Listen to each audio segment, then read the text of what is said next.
Bueno, continuando con nuestro programa, para mí es un gusto y un honor presentar al doctor Gustavo Román. Bienvenido a su casa, a la Universidad Nacional y a Colombia. Para nosotros siempre presentarlo, pues nos quedamos cortos de palabras y espero que todos en este auditorio y después a los que no pudieron asistir, que les vamos a hacer llegar las memorias, puedan disfrutar de esta excelente presentación.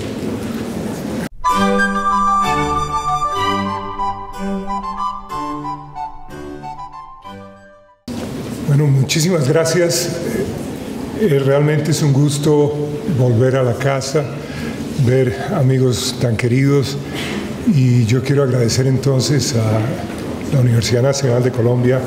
y a Biotoscana por el esfuerzo y por la organización de este certamen. El doctor Jordi hablaba de la necesidad de salir de ese estado de estancamiento, de la necesidad de perestroika. Y realmente estamos en un momento en la evolución de la investigación y de la comprensión de la patología y de los mecanismos que se ejercen tanto en la enfermedad de Alzheimer como en la demencia vascular. Y yo pensé que sería interesante mostrarles algunos aspectos novedosos, algo que está todavía en sus comienzos, pero que promete ser muy interesante. La idea es tratar de ir más allá de estos dogmas que nos han tenido anclados durante los últimos 20 años, que son el de la importancia del amiloide y la importancia de la proteína tau en la producción de la neurodegeneración que se observa en la enfermedad de Alzheimer. Este es un aspecto novedoso del cual les hablaré en esta ocasión, y es un artículo que está siendo publicado en el Journal of Alzheimer's Disease sobre un gene que realmente es un trabalenguas, metileno tetrahidrofolato reductasa, mejor conocido como MTHFR. De manera que vamos a hablar de esto y de la posibilidad de que este sea un marcador del riesgo y de la susceptibilidad a la enfermedad. El segundo punto sobre el cual les voy a hablar es el de una nueva forma de exploración del genoma humano que se llama el epigenoma. Entonces, este es un estudio publicado recientemente en septiembre del año pasado sobre la forma como se explora todo el conjunto de cromosomas en los pacientes con demencia, y se encuentra entonces que hay efectivamente alteraciones a nivel del mecanismo que se llama la metilación, la forma por la cual se añade un grupo metilo, CH3, a el DNA, resultando en cambios importantes en el locus que tienen que ver con la producción de la demencia. Cuando hablamos de genética, yo creo que es bueno volver a las raíces. Este cura es Gregorio Mendel, nacido de familia checa en lo que era el Imperio Austriaco. Realmente hoy forma parte de Checoslovaquia. Vivió entre 1822 y 1884 y, como ven en esta estampilla del Vaticano, su hobby era cultivar alberjas y hacer cruces entre las diferentes variedades, demostrando entonces que hay la posibilidad de transmitir características especiales como son el color de las semillas, el tamaño, la forma de las flores y otras cosas. Se considera por eso a Mendel el padre de la genética. En más de 28.000 experimentos cruzados demostró entonces que los genes son partículas que se pueden transmitir de un tipo de planta a la siguiente. Describió entonces que hay genes dominantes y hay genes recesivos, y publicó finalmente sus trabajos realizados, como ven, en este pequeño jardín a finales del siglo XIX, y el trabajo fue ignorado por completo hasta 35 años más tarde, en los años 1900, cuando finalmente alguien descubrió que el curita tenía razón. Realmente hay la posibilidad de transmitir rasgos genéticos en forma dominante o en forma autosómica recesiva. Hubo que esperar 100 años más para que otro investigador, en esta ocasión la doctora Barbara McClinton en Estados Unidos, realizara una serie de estudios utilizando algo que ustedes conocen muy bien, que es el maíz zarazo, que llamamos el maíz que tiene una gran variedad en sus granos. Como cosa interesante, en los Estados Unidos no se consigue sino un maíz genéticamente modificado que es muy dulce por una parte y tiene granos del mismo color, del mismo tamaño y del mismo sabor. Es decir, lo primero que yo llego a buscar a Bogotá es una mazorca de este tipo, que tenga toda la variedad y el sabor. Y es interesante que haciendo experimentos muy similares a los que hizo el cura Mendel 100 años antes, la doctora McClinton fue capaz entonces de obtener el premio Nobel en medicina cuando ya tenía 80 y tantos años. Tiene una frase muy interesante que decía, ella siguió trabajando sin importarle lo que la gente decía, cuando usted sabe que tiene la razón, no le debe importar lo que los demás piensen. Después de mucho lavar, al final sale la mancha. Y como ven aquí, se graduó como PhD en botánica en la Universidad de Cornell en Nueva York en 1927 y obtuvo el premio Nobel en 1983 cuando tenía 82 años de edad. Esto entonces confirmó que existen partículas que se pueden transmitir que controlan la forma como se producen estos cambios genéticos, y eso entonces nos lleva a estudiar por un momento el concepto tradicional de la herencia en el núcleo de las células, donde se encuentran los cromosomas formados a su vez por el DNA, que está formado, como ven ustedes, por estas escaleras de 4 bases nitrogenadas, y es la combinación de estas bases nitrogenadas lo que hace que haya un gene que va a producir una proteína o que va a realizar una función a nivel de las células humanas y animales.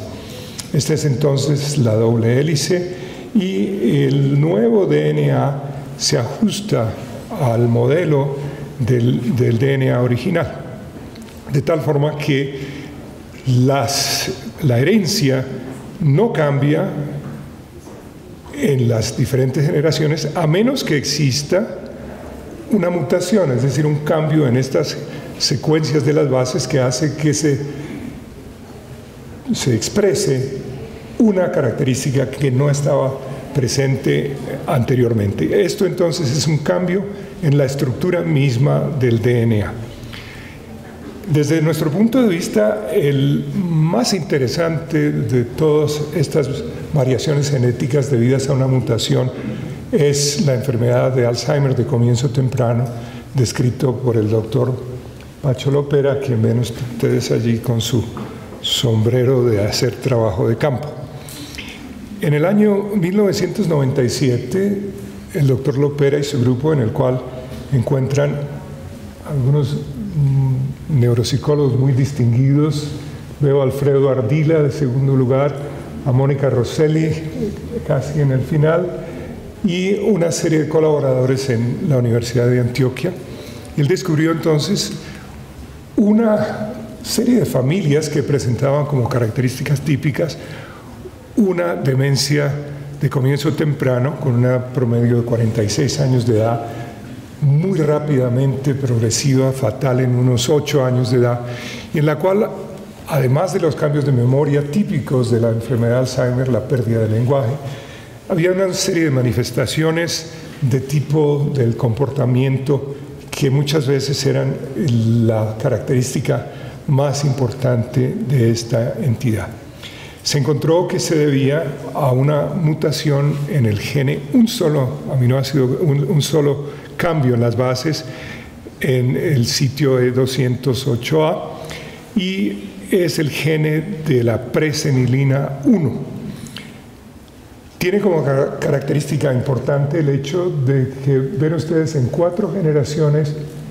no se pierde ninguno, es decir, es una transmisión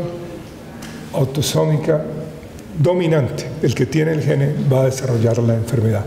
y esto es muy importante, como veremos en un minuto. Las características clínicas de esos primeros 118 pacientes con enfermedad de Alzheimer familiar son el 100% con alteraciones de memoria, naturalmente, el 94% con cambios de personalidad y cambios de comportamiento, luego trastornos de lenguaje, cefaleas relativamente constantes, algunos pacientes con crisis convulsivas de epilepsia, algunos pocos con cambios de tipo cerebeloso y parkinsoniano. Es decir, no es el Alzheimer típico de los viejitos que vemos todos los días en la consulta. ¿Por qué es interesante esto? Porque nos lleva inmediatamente a la historia de la enfermedad de Alzheimer. Este es Alois Alzheimer, también de los 1800, que encontró una sola paciente, a base de la cual se creó entonces todo el concepto de la enfermedad de Alzheimer presenil, de comienzo temprano, antes de los 60 años de edad. La primera paciente es Augusta Deter, una mujer, como ven allí, con una profunda tristeza, en la cual se desarrolló una celotipia violenta que la llevaba a salir a la calle a gritar que el marido le era infiel. Nunca le preguntaron al señor si tenía ella razón o no, pero de todas maneras ella terminó en el asilo,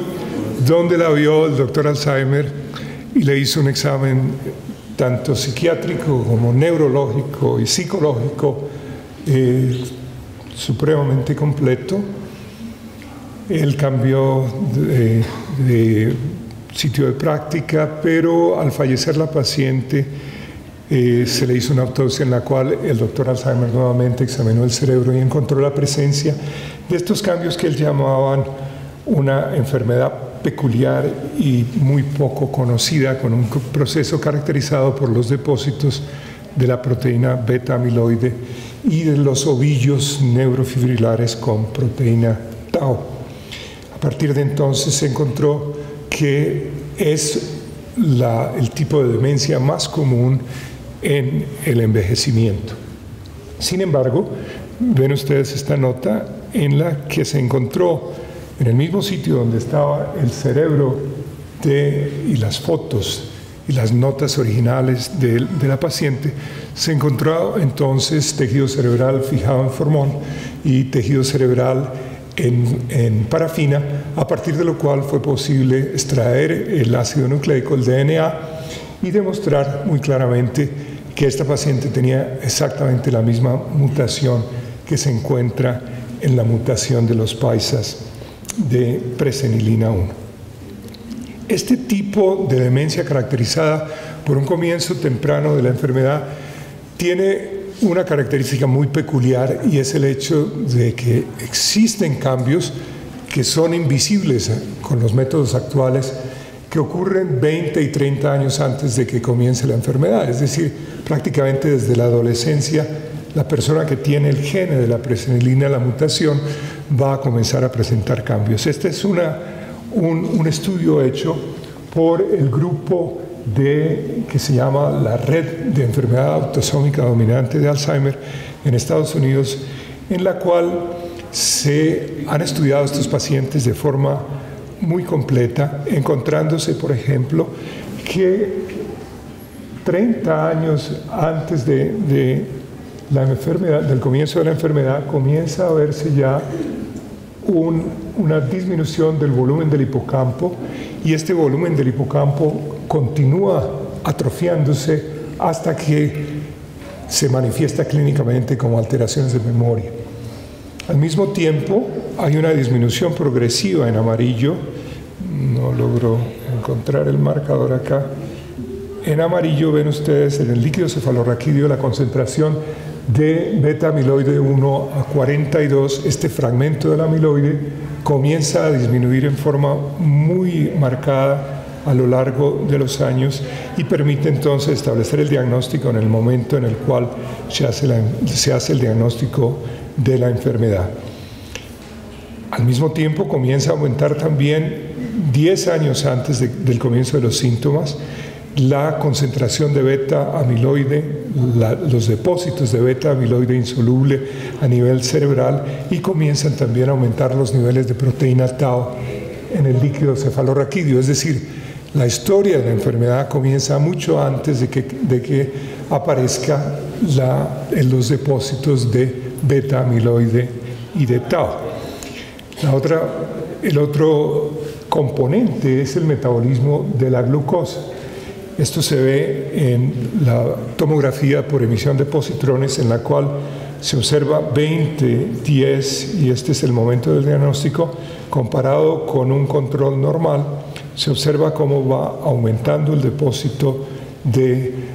beta-amiloide y disminuye el metabolismo de la glucosa, especialmente a nivel de las áreas afectadas, hipocampo, precuneos y las áreas típicas del Alzheimer. Esta serie tiene 40 casos de presenilina 1, 40 familias,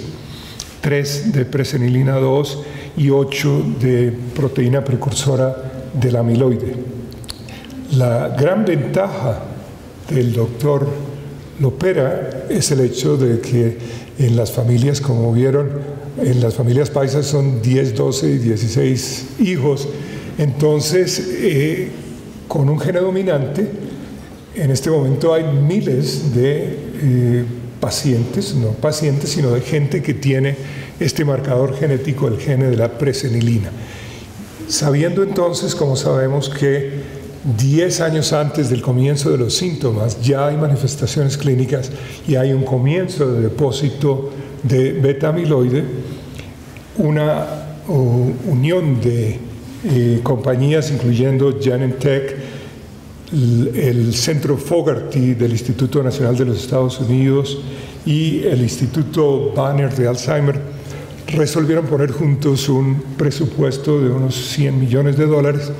para hacer este estudio, que es considerado la última esperanza para el tratamiento de la enfermedad de Alzheimer, por lo menos desde el punto de vista del tratamiento de prevención de los depósitos de beta-amiloide con un medicamento que se llama el crenezumab, que les ilustro acá. El estudio se va a hacer entonces en los pacientes que tienen la mutación paisa y en pacientes también de esta red de casos dominantes de Alzheimer. Pero realmente la importancia que tiene es que el mundo entero está mirando los resultados de este tratamiento, que se espera entonces retarde o por lo menos mejore un poco los síntomas de la enfermedad de Alzheimer. Sin embargo, hay que decirlo que esta es una enfermedad de Alzheimer diferente, sui generis. Es una enfermedad de Alzheimer dominante en la cual el cambio más importante es la ausencia de lesiones de tipo vascular, puesto que en el Alzheimer del viejo la asociación para delinquir es la neurodegeneración del beta-amiloide y la tau y los cambios de naturaleza vascular. Y se sabe hoy, por lo menos en los modelos experimentales, en el ratón, que el primer elemento que permite el desarrollo de la enfermedad es realmente la lesión de tipo vascular, alteraciones de la barrera hematoencefálica, lesiones de una célula que se llama el pericito, de la cual hablaremos mañana, pero realmente es la lesión vascular la que precede el desarrollo de los síntomas y la que agrava, en cierta forma, las manifestaciones clínicas de la enfermedad de Alzheimer. Entonces, pasando de esta forma de Alzheimer transmitida por una mutación del gene, una mutación inflexible, una mutación que cuando está presente se manifiesta de forma irremediable, hay que buscar entonces qué otras posibles mutaciones existen. Y ha habido una gran cantidad de estudios en lo que se llama los estudios de asociaciones que se encuentran a todo lo largo y ancho del genoma, en inglés Genome-Wide Association Studies o GWAS, en la cual se han identificado en estudios de miles y miles de muestras, se han hecho estos estudios para tratar de ver si hay otras mutaciones u otros genes que vayan a predisponer a la enfermedad. Se han encontrado varios de ellos, sin embargo, son variantes muy raras, cuyo mecanismo de acción no se conoce bien, y en este momento la posibilidad de encontrar un factor genético mediado por el DNA es de solamente 3 o 4%, a pesar de haberlo buscado en forma muy extensa. Entonces, en vista de esto, se resolvió explorar el otro campo, que es el de la epigenética. Es decir, se sabe que hay factores ambientales tales como la dieta, medicamentos, exposición a radiación y otros elementos que hacen que se cambie el patrón de función de este DNA sin cambiar la estructura del DNA. Es decir, es un cambio que afecta la capacidad de expresión o de falta de expresión, lo que se llama los genes supresivos, y esto se ha estudiado especialmente en los pacientes con cáncer, en los cuales ya hay un número de medicamentos que permiten controlar los oncogenes que permiten la expresión de cáncer del seno, por ejemplo. Entonces hay un tratamiento que bloquea la expresión y permite, en cierta forma, mejorar el tratamiento y el pronóstico. Entonces, veamos cómo funciona este cambio epigenético. Hay dos mecanismos principales. El primero es la forma como está envuelto el DNA alrededor de unas proteínas que se llaman las histonas, y el otro es el cambio en la metilación, este grupo CH3, que les decía que permite que se exprese o no el mensaje genético. Y esto entonces produce cambios en la regulación aumentada o disminuida de algunos genes. Esta es una ilustración entonces del cromosoma, el DNA, y el DNA está empaquetado, por decirlo así, alrededor de estas histonas, y esto hace que cuando el paquete está muy cerrado no se pueda expresar el gene, puesto que no hay forma de expresar la secuencia genética que debe ser copiada. Cuando se cambia lo que se llama la cola de la histona, entonces se produce la expresión del gene, sin que cambie la estructura del gene. Esto se ha estudiado desde el punto de vista neurológico, especialmente en las formas de infartos cerebrales asociadas a mecanismos tales como la hiperlipidemia, la predisposición de algunas razas a la diabetes. Algunas tribus indígenas tienen una gran predisposición a la diabetes, y eso hace que se aumente el riesgo de enfermedad de Alzheimer. Estos cambios de metilación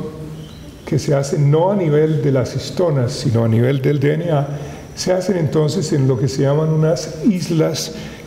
entre citosina y guanina unidas por un grupo fosfato que se llaman las islas CPG. Ya hablaremos de esto en más detalle. Pero ¿cómo se nos ocurrió buscar que pudieran existir factores diferentes a la pura herencia genética, al puro mensaje del DNA, y esto se aprendió gracias a la epidemiología que muchas veces viene al rescate. Es lo que se llama la hambruna de Holanda al final de la Guerra Mundial, de la Segunda Guerra Mundial, en el invierno del año 1944 y 1945, en los que la parte de Ámsterdam, la parte central de Holanda, se vio completamente sitiada por las fuerzas británicas de una parte y las fuerzas alemanas que estaban resistiendo y no querían ceder el terreno. Eso llevó entonces a una parálisis completa del transporte de mercados, no había forma de comunicarse, y encima de todo vino un invierno de una gran crudeza, un invierno muy fuerte que bloqueó con el hielo toda posibilidad de comunicación y de transporte por vía marítima o por vía a través de los ríos y los canales de Holanda. La única forma de conseguir algo de comida fue hacia el final, ya en el año 45, con los aviones de la Fuerza Aérea Canadiense que lograron dejar caer provisiones en este grupo. Pero hasta en ese momento afectó a una población de 4.5 millones de personas, gente educada, gente con un nivel nutricional muy adecuado, gente que tenía un sistema de distribución mediante etiquetas en el cual les daban a cada uno sus raciones de queso, naturalmente, mantequilla, pero todo esto se fue acabando, se acabó el pan, las verduras, no había papas, y lo único que terminaban comiendo fueron los bulbos de los tulipanes, naturalmente, con muy bajo valor nutricional, naturalmente, y a raíz de eso, entonces, se calcula que unas 22.000 personas fallecieron de inanición y de hambre durante el sitio de Holanda en el año 44. Como cosa interesante, lo único que mejoró y que dio una solución al problema del tratamiento de la alergia al gluten, de la enfermedad celíaca, fue el hecho de que estos niños que sufrían de diarreas severas y de cambios inducidos por el gluten en la harina de trigo, como no había harina, se comenzaron a mejorar y eran los únicos que mejoraron. Después de la guerra se vio que efectivamente era el gluten de la harina lo que producía esta enfermedad celíaca. Por lo demás, entonces, se comenzó a notar primero que el peso de los niños, de las mujeres embarazadas que habían sufrido esta hambruna, era un peso mucho menor al que se había obtenido antes de la guerra. Y por otra parte, después se vio en un estudio que se llamaba el de la cohorte de los nacidos en esta hambruna de Holanda, se encontró que el producto de la gestación, los niños que habían nacido, tenían cifras más altas de diabetes, de colesterol, de enfermedad vascular cerebral, tenían unas crisis hipertensivas en respuesta al estrés, no sufrían de más hipertensión arterial, pero se veían afectados, cualquier estrés les subía la tensión arterial hasta el techo. Y por otra parte, la segunda generación, los hijos de los que sobrevivieron, de los que nacieron en esta hambruna, eran también mucho de talla y de peso menor que el de los niños tradicionales, pues los valores tradicionales en la sociedad holandesa. Entonces, el estudio comprende una cohorte de los bebés que nacieron en este hospital Wilhelmina, en la maternidad Wilhelmina en Ámsterdam, entre noviembre del 43 y febrero del 47,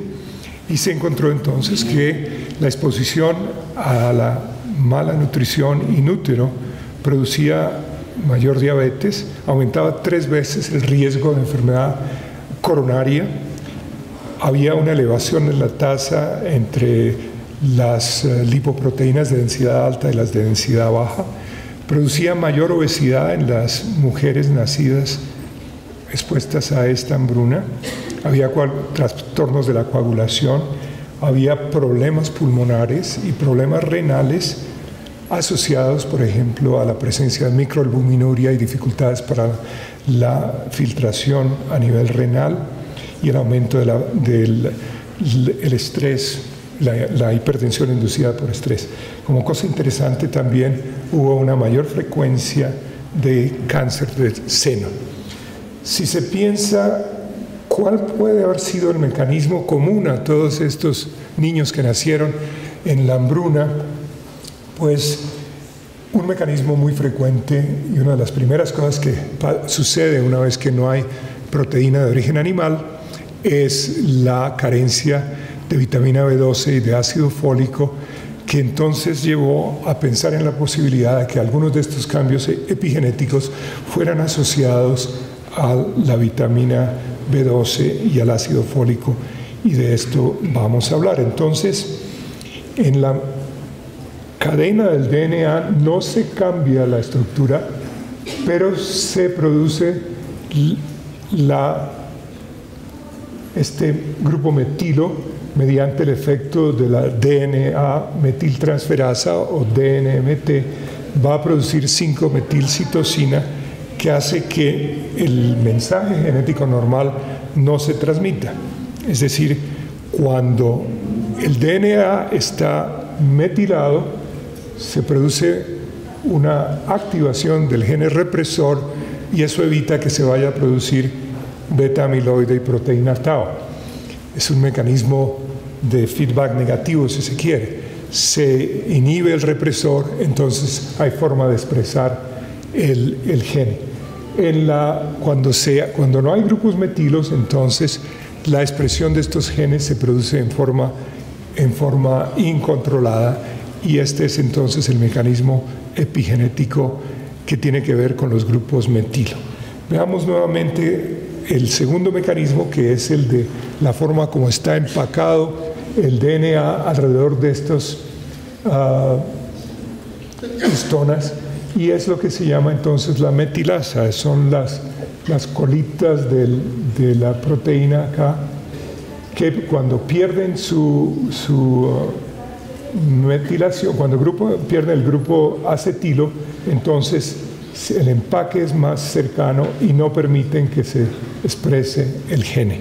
Este es el mecanismo básico, y lo que se hace en estos estudios de la deaminación,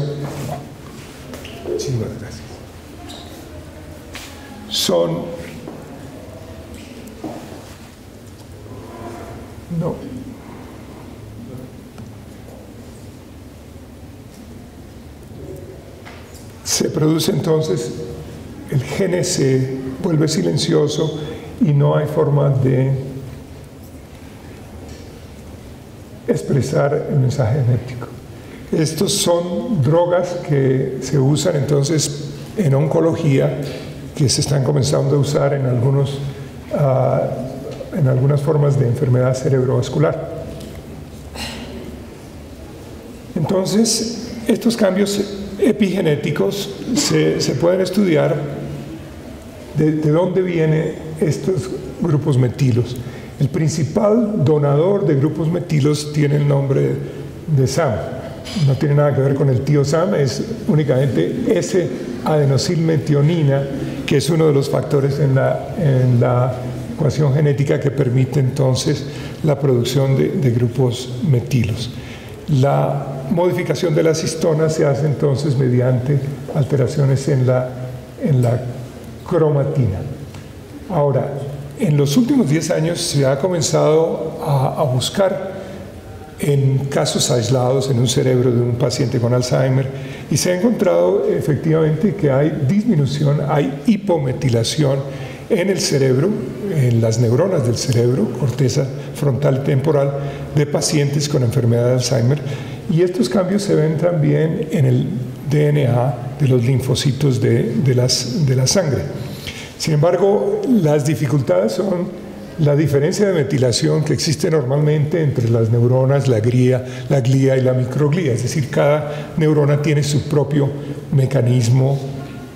de metilación. El segundo punto es que la metilación aumenta con la edad. Hay alguna evidencia de que el uso de estas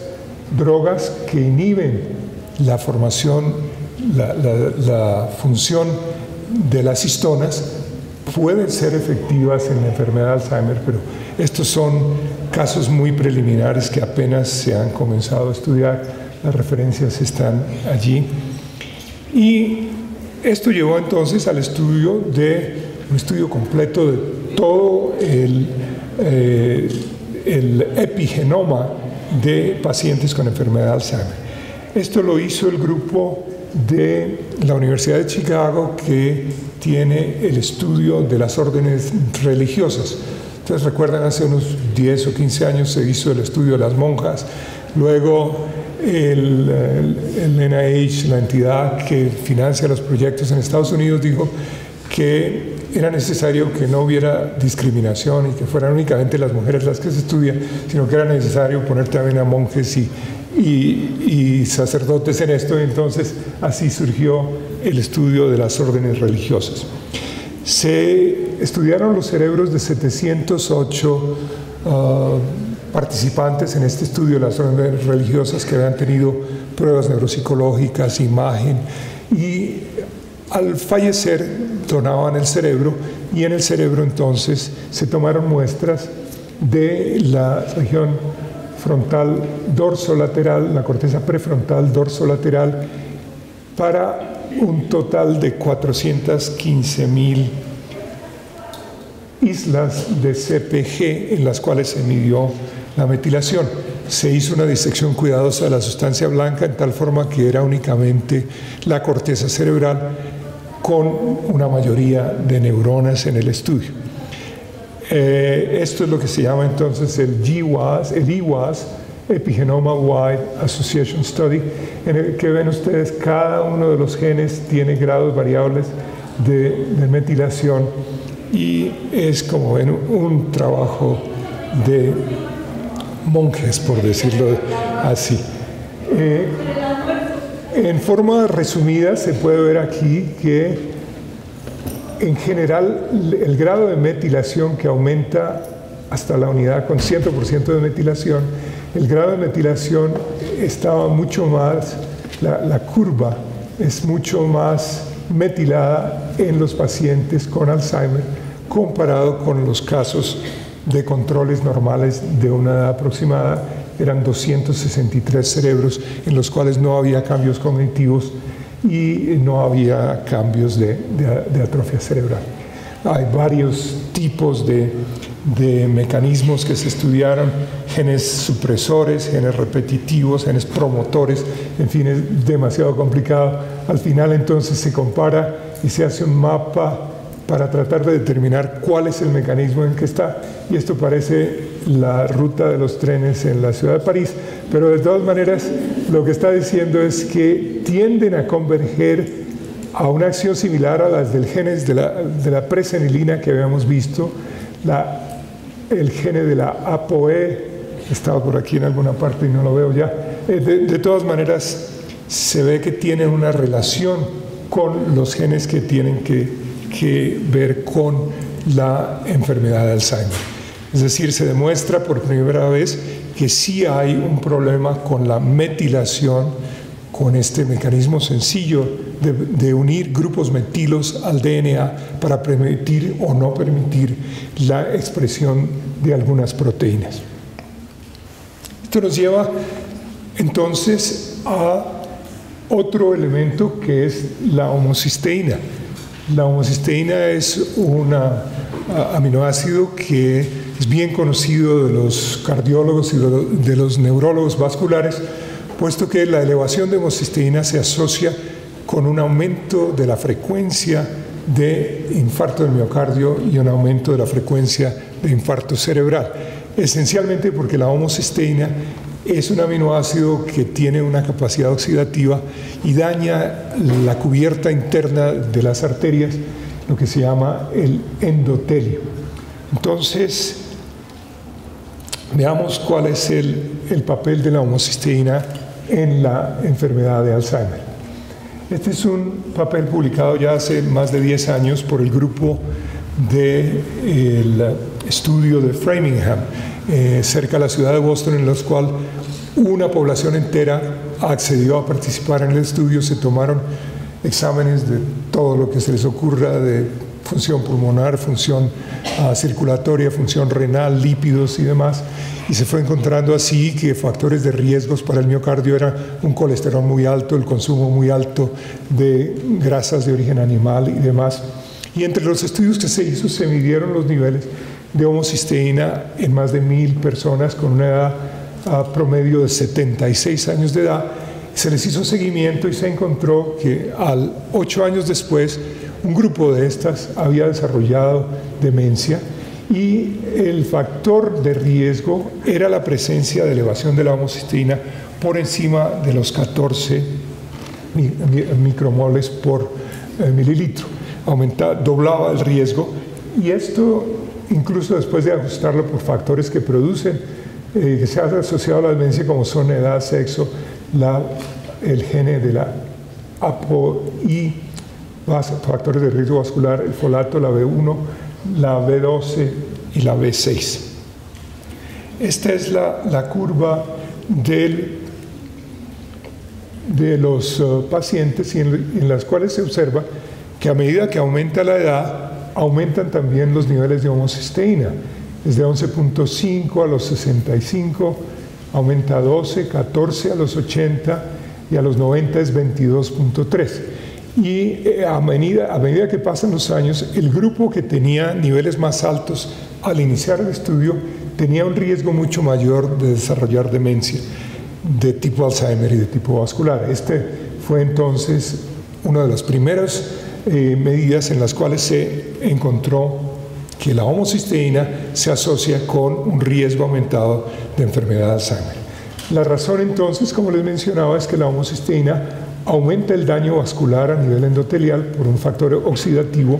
produce entonces disfunción endotelial, trombosis, isquemias, strokes, pero también hay un factor de tipo inflamatorio que es la transformación a ácido homocisteico, que es un factor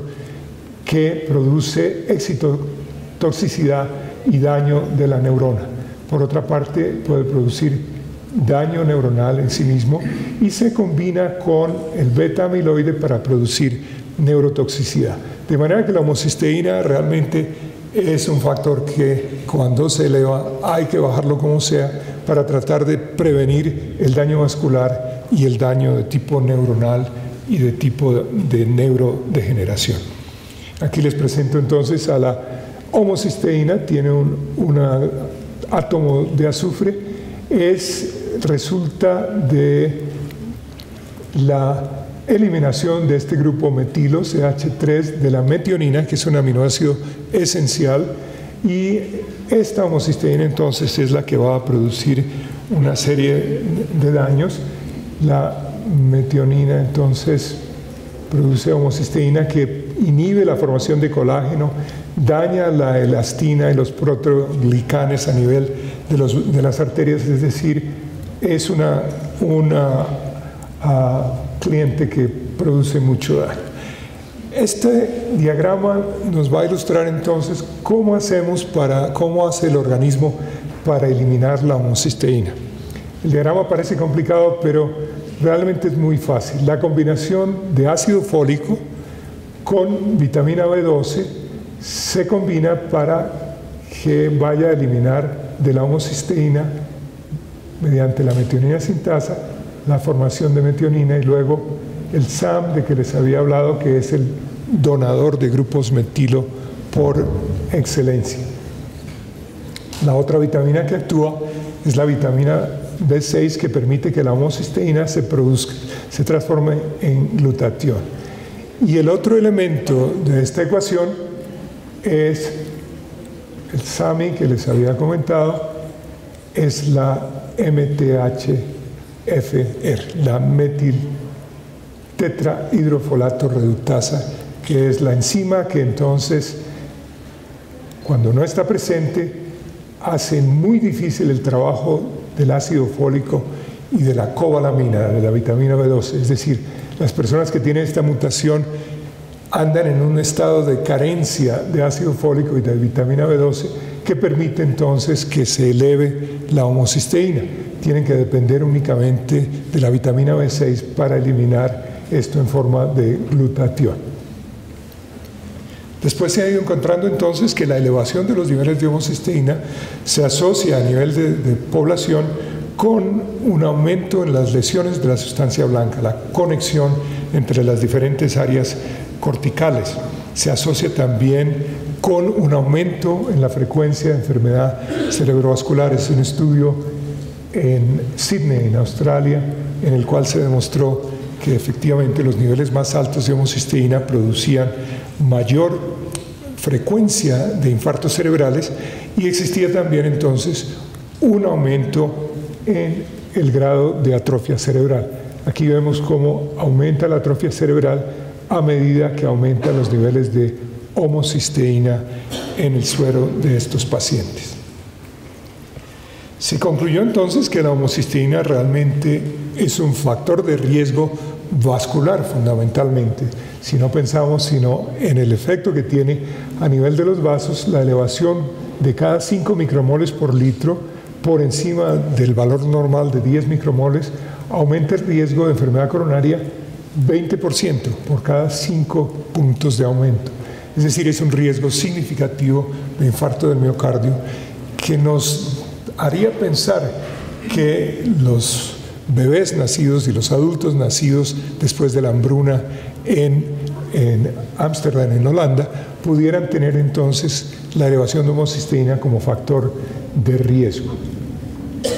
Este es un estudio de la Clínica Mayo en el cual se muestra cómo en un estudio de metaanálisis se comprueba que la elevación de la homocisteína en las diferentes series aumenta el riesgo relativo de desarrollar enfermedad coronaria. Estos fueron buenas noticias para los cardiólogos, porque dijeron, bueno, entonces lo que hay que hacer es que como el paciente va a seguir comiendo chicharrón y grasa, lo más fácil es ponerlo simplemente a que tome vitamina B12 y ácido fólico. Se hicieron una serie de estudios y se encontró que desafortunadamente la situación no era así y que debe haber otro elemento que hace que, además de la dieta y del consumo apropiado de ácido fólico, hay que tomar también vitamina B12 para bajar los niveles de homocisteína. Los niveles de ácido fólico en muchos países del mundo, y no sé si en Colombia sea cierto también esto, tienen una suplementación obligatoria de la harina, la pasta, el pan con ácido fólico. No tanto por los efectos que tiene el ácido fólico a nivel vascular cerebral y cardiovascular, sino por el efecto que tiene en la prevención de las malformaciones congénitas durante el embarazo. Los niveles bajos de ácido fólico en la madre gestante se asocian con anencefalia, con espina bífida y con otras manifestaciones. Es decir, vemos más y más que estos dos vitaminas que conocemos también tienen realmente un problema importante, una relación muy importante a nivel cerebral. Hablemos entonces unas palabras de la vitamina B12 y del ácido fólico. La historia de la vitamina B12 comienza con una enfermedad que a principios del siglo pasado era completamente intratable, se llamaba la anemia perniciosa, distinta de la anemia de la uncinaria que vemos en Colombia, la anemia tropical. Esta es una anemia que se caracterizaba por una macrocitosis, las células rojas, las pocas células rojas, los eritrocitos que estaban dando vueltas, eran de tamaño muy grande. Y cuando se hacía el estudio de la médula ósea, los precursores, las células que dan lugar, células madres que dan lugar a los eritrocitos, eran megaloblastos, es decir, células muy grandes, Hoy se sabe que por el efecto que tenía la falta de vitamina B12 en permitir la expresión normal de las proteínas del DNA. La enfermedad era incurable y fatal, acompañada con muchas ocasiones de ceguera y de una entidad que se llama la degeneración congenita subaguda de la médula espinal. En el año 26 vino Murphy, que habían estado estudiando la anemia en perros, haciendo los anémicos mediante sangrados repetidos, encontraron que los animales curaban de la anemia cuando se le daba una dieta rica en hígado. Entonces dijeron, pues vamos a hacer hígado con cebolla, y le damos a los pacientes una dieta de hígado muy poco cocinada, y eso realmente produjo una reducción de la enfermedad y llevó al doctor Corn en el año 1928 a lograr extraer de libras y libras de hígado crudo un factor antianemia perniciosa que era de cierta forma precursor de la vitamina B12, que fue publicado 20 años más tarde por Smith Parker de la compañía Glasgow, Inglaterra, y sus colaboradores de la casa Beck. Y es la vitamina B12 que todos conocemos y que se encuentra pues, en cualquier supermercado. Dentro de ese proceso para encontrar la causa y el tratamiento de la anemia perniciosa, el doctor Castle en 1928 en Boston encontró que los pacientes que tenían anemia perniciosa tenían una atrofia de la mucosa gástrica, es decir, tenían aclorhidria, no producían el ácido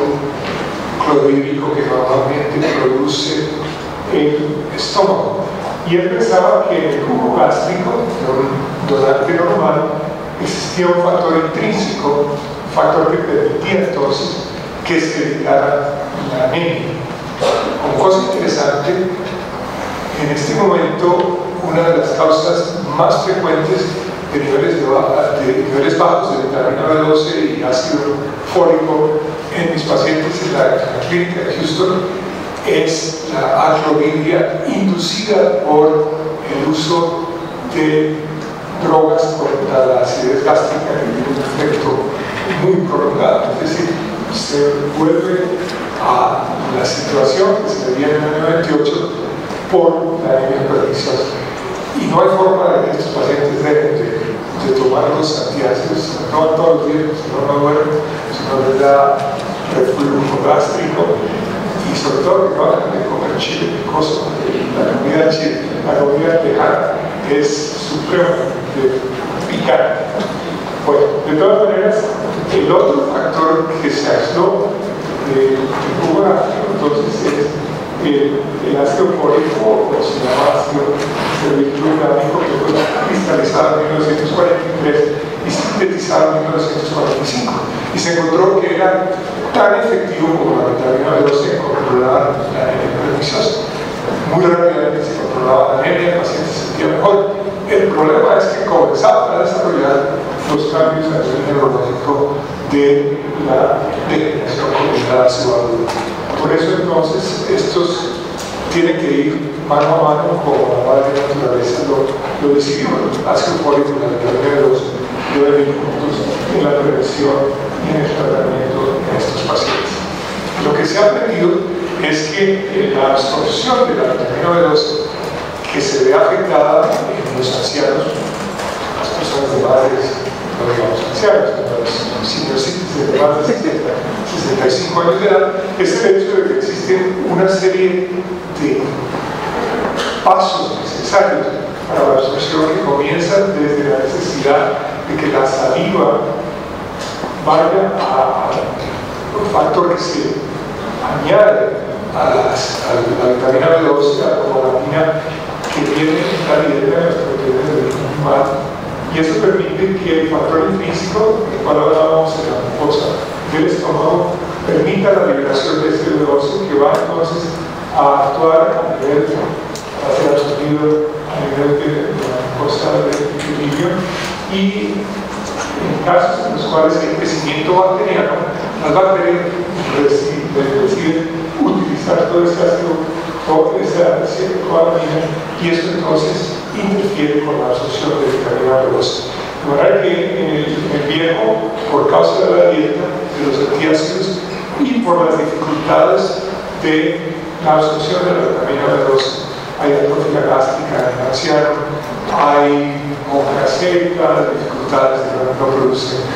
lágrimas, entonces todo esto lleva a una gran dificultad de la absorción de la vitamina B12 en el anciano. Pero veamos entonces, a nivel de los ensayos clínicos controlados, si esto tiene algún efecto. Este es un estudio que fue hecho por un grupo de la Universidad de Oxford en el Reino Unido, se llama el Proyecto Oxford para investigar la memoria del envejecimiento, en inglés las siglas del estudio óptima de la Universidad de Oxford, en el cual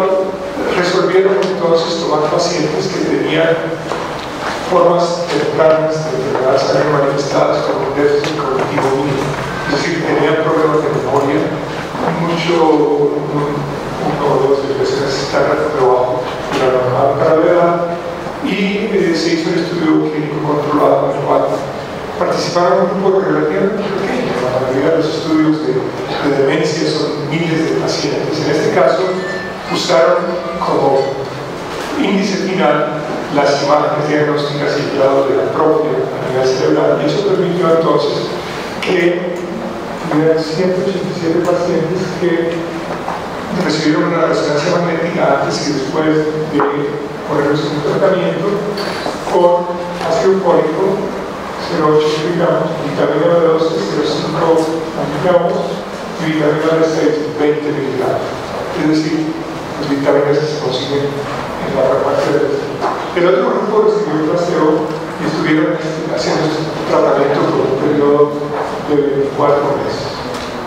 Lo que se encontró es que los pacientes que tenían al comenzar el estudio niveles altos de homocisteína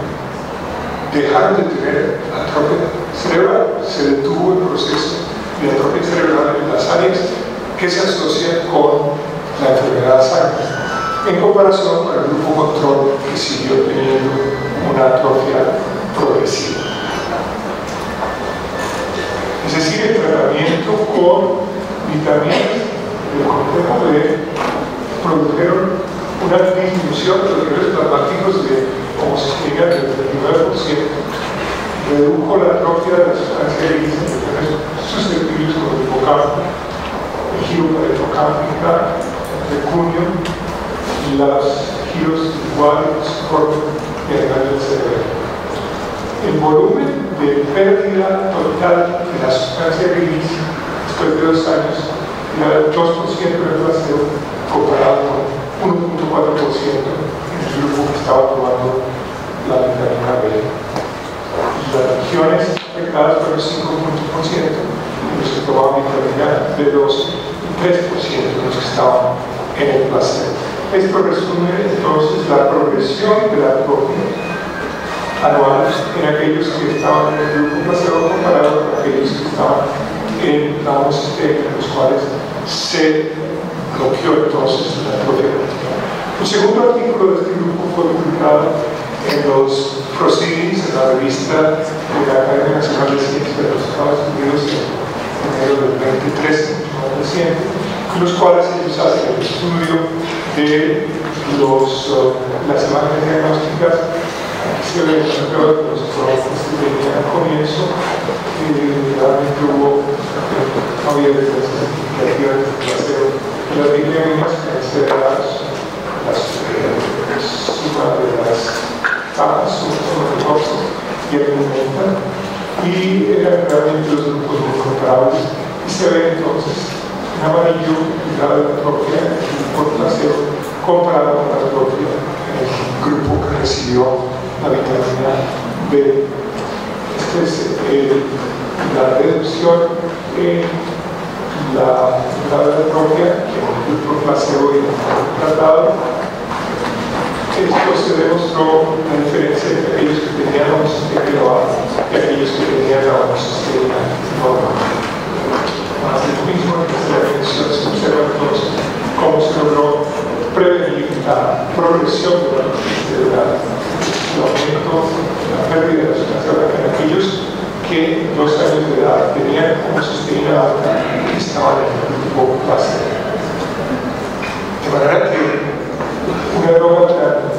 humilde, por así decirlo, como la cianobamina, parece realmente tener un efecto importante en algunos casos de enfermedad cerebral, por lo menos cuando se usa en forma temprana. El Telegraph del Reino Unido hablaba de la vitamina B es un arma revolucionaria para la Alzheimer. Las tabletas de vitamina B podrían interrumpir la progresión de la enfermedad Alzheimer en el anciano, de acuerdo a los estudios de este tipo británico. En mi clínica, entonces, comenzamos a medir y he encontrado que realmente no más de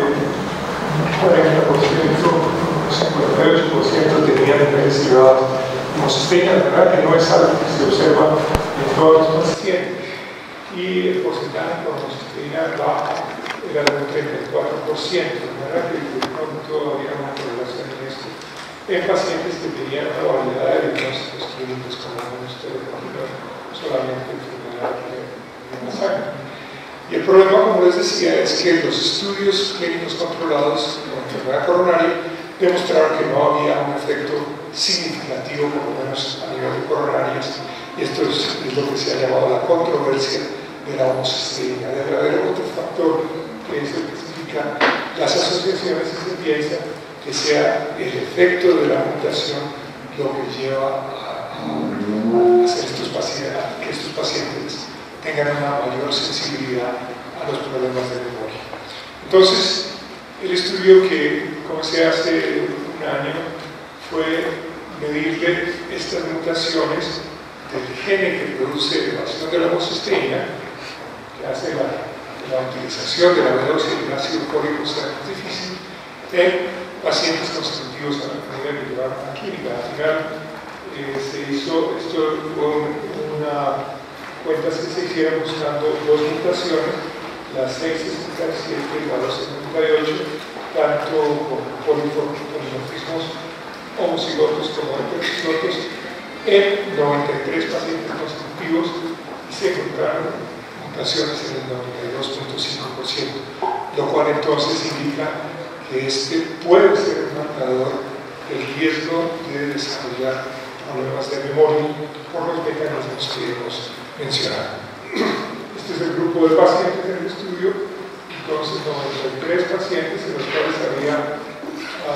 blancos, hispanos, en los cuales mexicanos, 2 guatemaltecos, 1 colombiano, y estos eran los negativos, 2 mexicanos, 1 es decir, solamente 7 pacientes del grupo no tenían las mutaciones, bien fuera homocigotos o heterocigotos para esta mutación y lo mismo para la mutación 1298. Es decir, hay un factor que debe estar afectando no la homocisteína, pero sí la metilación a nivel de los genes que pueden intervenir en el desarrollo de la enfermedad de Alzheimer. De manera que estamos en un proceso y esperamos entonces que el tratamiento, bien sea con la vitamina B12 y el ácido fólico o con la S-adenosine-metionina, que es el donador de grupos metilo, que va a afectar DNA, RNA, tiene que ver en fosfolípidos, creatinina, epinefrina, carnitina, la formación de proteína básica de la mielina, puedan tener entonces un efecto positivo. De otra forma, se sabe bien que la enfermedad de Alzheimer, como les decía, en el anciano no es una entidad pura, no es la enfermedad que se ve en el grupo de los paisas. En 4.629 cerebros de los pacientes estudiados en Estados Unidos en los centros de Alzheimer, 79.9%, el 80% tenía algún tipo de lesión cerebrovascular. Tenían Alzheimer, naturalmente, pero tenían también lesiones de aterosclerosis en el círculo de Willis, tenían lesiones de la sustancia blanca, microhemorragias, lagunas, infartos mayores, y esto entonces es interesante que la angiopatía amiloidea en ese grupo era menos de la mitad de los casos. De todas maneras, hay aquí una asociación que se sigue observando entre la enfermedad vascular cerebral y la enfermedad de Alzheimer. Y como por el momento no tenemos un tratamiento que detenga la enfermedad de Alzheimer, a menos que la B12, el ácido fólico y la vitamina B6 se demuestre que funciona, lo que se ha propuesto es controlar los factores de riesgo. Este estudio de las doctoras Barnes y Jaffe, publicado en el Lancet, demuestra que cuando se controla diabetes, hipertensión en la edad media de la vida,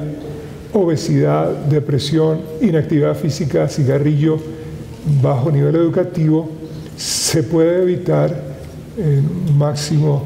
del 50% de los casos. Esto lo hemos propuesto también en un estudio en un artículo de revisión en el cual sugeríamos que la forma actual de tratar de prevenir la enfermedad de Alzheimer era mediante el control de los factores de riesgo vascular. Hay otras personas interesadas en el ictus vascular, como el doctor Hakim de la Universidad de Ottawa en el Canadá, es el que demuestra entonces que existe la posibilidad de retardar el comienzo de la enfermedad de Alzheimer cuando se tratan en forma enérgica los factores de riesgo vascular. Entonces, en conclusión, la elevación de la homocisteína y la presencia de estas mutaciones que tienen que ver con la forma como el organismo disminuye los niveles de homocisteína y la forma como produce estos grupos metilos que hemos visto tienen una gran importancia en la expresión epigenética de genes que tienen que ver con la enfermedad de Alzheimer, es probable que pueda controlar la enfermedad. Hay algunos estudios de tipo experimental que demuestran que efectivamente cuando se toman ratones y se les ponen genes de la enfermedad de Alzheimer y se hace que aumente los niveles de homocisteína, bien sea mediante una dieta carente de vitamina B12 o de ácido fólico, la expresión del amiloide es mucho mayor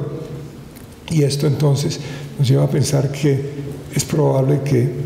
estemos encontrando pues el camino a un nuevo mecanismo de tratamiento. Por otra parte, no se han estudiado estas drogas inhibidoras de las histonas que permiten la expresión a nivel de la forma como se acomoda el DNA. Esto se está usando en pacientes con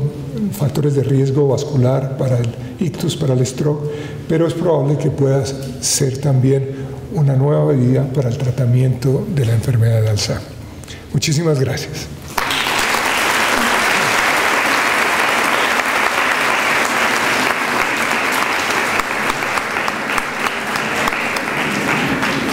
Muchísimas gracias al doctor Román por toda esta interesante y esperanzadora conferencia. Yo, antes de cerrar para irnos a almorzar, quería invitar a la doctora Olga Pedraza unos minutos para que nos haga algunos comentarios en torno a este tema y a un trabajo que ella ha venido desarrollando, que ella estaba fuera del país cuando hicimos el programa y desafortunadamente no quedó oficialmente dentro de él, pero yo quisiera que ella nos pudiera compartir algo de su experiencia. Gracias, Patricia, me alegro mucho de estar acá, agradezco tu invitación, el placer de estar con todos estos profesores y realmente lo que quisiera resaltar es la organización de las presentaciones, porque empezamos con una presentación de la epidemiología del envejecimiento en Colombia y el panorama a nivel mundial, donde nosotros evidentemente en Colombia estamos enfrentando una epidemia y los que ya estamos cerca a vivirla, esperamos que ustedes, los jóvenes que están acá, sean nuestros tratantes y tengan la claridad que nosotros cuando estábamos empezando no teníamos. Y realmente esta claridad también en la evolución a lo largo de la conferencia y de la experiencia que yo he tenido de vivir con Patricia. Patricia, ya vamos a completar casi 30 años y más de 20 años de estar viendo demencia Alzheimer juntas en la Universidad Javeriana y ahora en la universidad, en la Fundación Universitaria de Ciencias de la Salud. Y oír y ver este trabajo que nos presentan hoy es el resumen de lo que ha pasado a nivel mundial y un poco en Colombia. entender al comienzo, hace 20 años, qué era el Alzheimer, qué era la demencia, y tratar de llevar a nuestros alumnos la manera de diagnosticarlo e identificarlo. Fue un trabajo muy valioso, muy importante, donde Patricia realmente ha sido pionera, y yo quiero resaltar eso y darle las gracias a nombre pues, realmente de Colombia. Nosotros hoy en día, después de todos estos años, ya nuestros neurólogos, nuestros geriatras, nuestros psiquiatras, nuestros médicos familiares y nuestros médicos generales que van a ver en la atención primaria de la población adulta están mejor capacitados, ya entienden mejor qué es la enfermedad de Alzheimer, qué es la demencia. Efectivamente no tenemos muchos estudios en Colombia, pero tengo el placer de contarles que hicimos un estudio en una población bogotana. No era un estudio puerta a puerta, pero fue un muestreo en 1.235 adultos mayores de 60 años, y es apabullante el resultado porque hicimos un primer tamizaje con un instrumento que sobrediagnostica el deterioro, que era el MOCA, comparándolo con el Mini Mental Test, y pasaron a una segunda evaluación. Debían pasar 700 sujetos, logramos evaluar 423, y en esa segunda evaluación fue un protocolo muy amplio de los que usamos en clínica de memoria desde hace ya 20 años, buscando con historia clínica, psiquiátrica, neurológica y todo el protocolo de neuropsicología, y encontramos que el 23% de nuestra población tiene demencia y un 34% de deterioro cognitivo leve. La mitad de esa población, o sea, de esos 1.235 sujetos, tenía 5º año de primaria o menos. Seguramente en 10 años la población vieja va a tener con una educación diferente, pero hoy en día esa es la representación de la escolaridad de nuestro país. Es el promedio de los adultos mayores de 60 años tienen 4 años de estudios, y esa es una población de mucho riesgo por su pobre escolaridad para demencia, más todos los factores de riesgo y posiblemente genéticos que estamos estudiando y vamos a poder presentarles en algún momento, pero donde estos factores de riesgo cardiovascular juegan un rol fundamental en nuestra sociedad, que todavía no logra cubrir adecuadamente la protección de estos riesgos cardiovasculares en una población envejeciendo. Por lo tanto, el diagnóstico se vuelve importantísimo. Entonces quiero resaltar el trabajo del doctor Peña, la manera como se debe organizar realmente el trabajo de las evaluaciones cognitivas. Debe ser también en colaboración, el trabajo en equipo, con el neurólogo, el psiquiatra, el geriatra, de manera que nosotros aprendemos a trabajar en equipo. Sería lo más importante que lográramos aquí en Colombia, trabajar en equipo y aprender a dejar de lado unos orgullos de yo manejo esto así, yo utilizo estas pruebas, y tratar de hacer sistemáticamente todos lo mismo para una evaluación correcta de estos sujetos y de esta epidemia que se nos viene o que ya tenemos encima, y poder tener en una base de datos la dimensión real de este problema que estamos enfrentando, con todas sus imágenes radiológicas, sus laboratorios, sus factores de riesgo, y esto que nos presenta el doctor Román, tan importante, que es ver la perspectiva de qué puede haber como terapéutica, que seguramente va a ser diferente para unos sujetos de Alzheimer y para otros. Incluso si tenemos poblaciones de Alzheimer dominantes, que son la minoría, y que las estamos estudiando con una perspectiva y con una ansiedad muy importante de lo que va a salir en estos resultados, la población de demencia Alzheimer sigue siendo importante, es la de aparición tardía. Y ahí aparece la importancia de todo este trabajo del doctor Román, desde el punto de vista de sus factores de riesgo cardiovascular y los estudios genéticos que nosotros podamos organizar en nuestra población a futuro. Yo realmente los felicito, es un recorrido impresionante lo que ustedes hicieron hoy de lo que abarca toda la condición. Creo que es un abrebocas y si no, seguramente un refuerzo muy importante para las personas que están acá y que ya conocen esta patología, porque debemos entender la importancia de este tema y de poder organizarnos para trabajar en equipo. Gracias, Patricia. Muchas gracias por hacer esta conferencia. Gracias a los profesores.